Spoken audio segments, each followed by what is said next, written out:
Четворица штипјани и еден турски државјанин од денес се со кривична пријава од полицијата.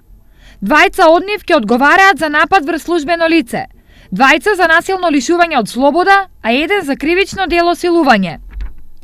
Во првиот случај нападнати се две медицински сестри, а одговорен е 55 годишен штипјанец, сопруг на хоспитализирана пациентка на нервното оделение.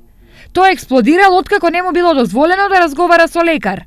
Упатил сериозни закани кон едната медицинска сестра, пошто истата избегала на балконот, каде пријавениот повторно ја упатил закани по незиниот живот и тело, од што истата почувствувала страв и несигурност по незиниот живот. Нападот врз полицаецот е дело на 14 годишен малолетник фатен во кражба. Кога им се доближиле, пријавениот малолетник го турнал полицискиот службеник, кој изгубил рамнотежа, паднал и удрил со главата во метална ограда, со што оштетениот полициски службеник бил спречен да ги изврши службените дејствија, а воедно се здобил и со телесна повреда на главата.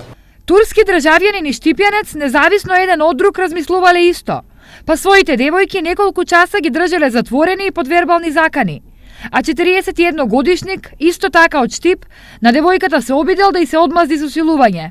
На 10 февруари годинава пријавениот неповикано дошол во домот на оштетената во Штип, со која бил во љубовна врска и поради тоа што истата сакала да ја прекине љубовната врска, пријавениот со употреба на физичка сила ја нападнал, а потоа и насилно извршил облјуба над оштетената. Против сите полицијата поднесе кривични пријави, а за малолетникот кој освен што го нападнал полицаецот е одговорен и за обид за кражба на паричник со 300 евра и 12.000 денари во него е поднесен посебен извештај.